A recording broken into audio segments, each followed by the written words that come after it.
Today I'll be ranking all the roller coasters at Carowinds in Charlotte, North Carolina. So let's get right in.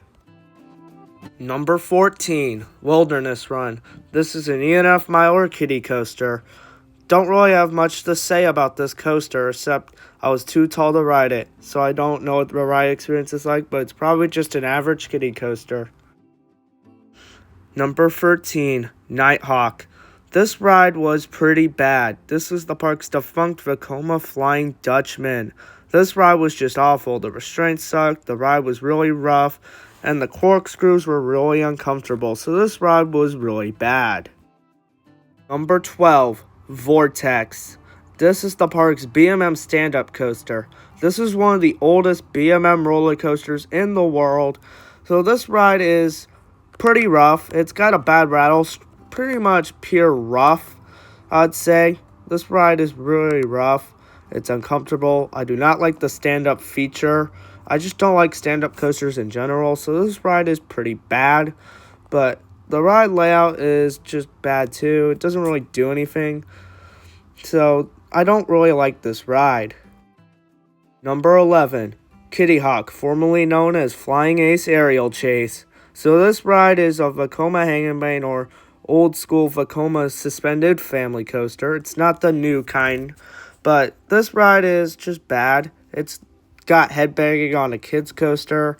It doesn't really do anything in terms of the layout or ride experience, so this ride's just kind of mediocre in terms of ride experience, and it bangs your head, which makes the ride experience awful, so I do not like this ride. Number 10, Carolina Gold Rusher. This is the park's Aero Mine Train, one of the original coasters at the park. So this ride has a nice setting. It's got an okay layout. Some of the transitions are really rough.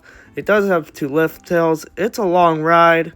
It's got nice scenery, but the ride doesn't really do much. So it's just kind of okay. It's one of the rougher Aero Mine trains, so I don't really like it that much. But it's still a ride worth checking out, or just to ride it for the credit if you can't really tolerate rough rides.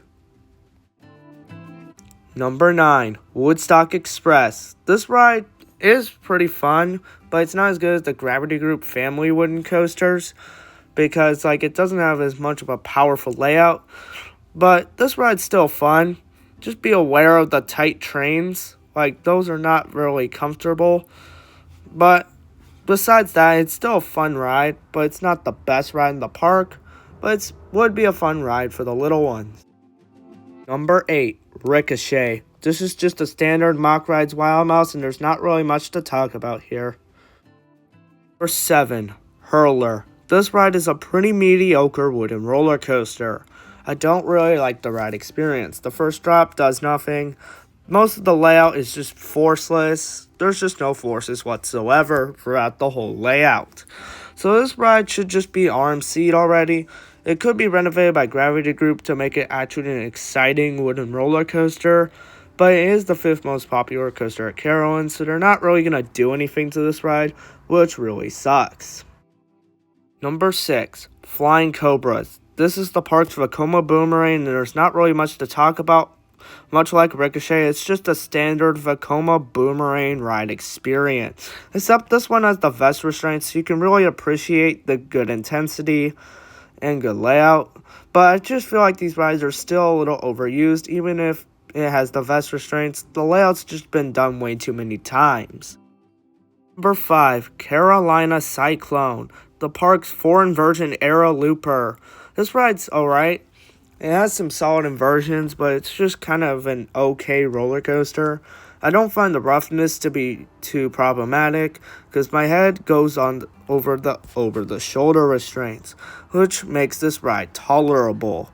Which this ride is okay if you can tolerate it, but most people can't tolerate the headbanging, so a lot of people can't really enjoy this ride, but it's enjoyable one nonetheless. Number 4, Afterburn. This is the park's BMM invert. This ride is probably my favorite BMM invert. This ride is pretty good. It's got an action-packed layout start to finish, no mid-course brake ride, unlike some of the other BMM inverts.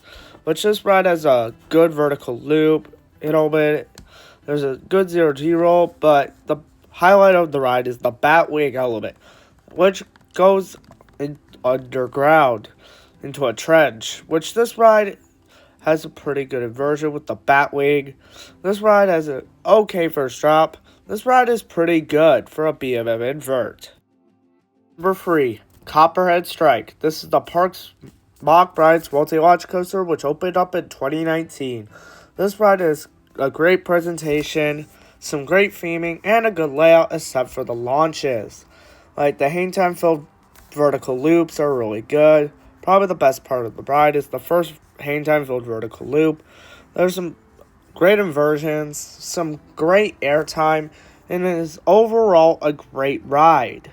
But is it the best ride? No, but it's still a great roller coaster. Number 2, Thunder Striker, formerly Intimidator. This ride is a solid B&M hyper. It has trims on all of its airtime hills, but it's still a solid ride. The first drop starts off with some great floater airtime like on all the other B&M hyper coasters. Then you got some great camelbacks with some good airtime. Drop off the mid-course is pretty good. Then the Helix is just kind of a dud. The rest of the ride is just kind of But the first half before the mid-course is really good. Like, I like the floater airtime. It's really good. The trims barely hit. Well, on my ride, the trims were off completely, and I got some really good floater airtime. So this ride is underrated. Number 1, Fury 325. This is the best B&M Giga Coaster and the best Giga Coaster overall. This ride is pretty good. It's got some really good low-to-the-ground elements, some great floater airtime, some great interactions with the park guests, right going underneath the pathways at the entrance with the treble clef element. It's got a great first drop on like the other 2 Giga Coasters from B&M. This ride is pretty good. Even the Helix section's pretty fun because you near miss a support, which is a good head chopper. So this ride is really good. It's my second favorite coaster overall, and this ride's really good. So please be sure to like, share, and subscribe, and I'll see you all next time.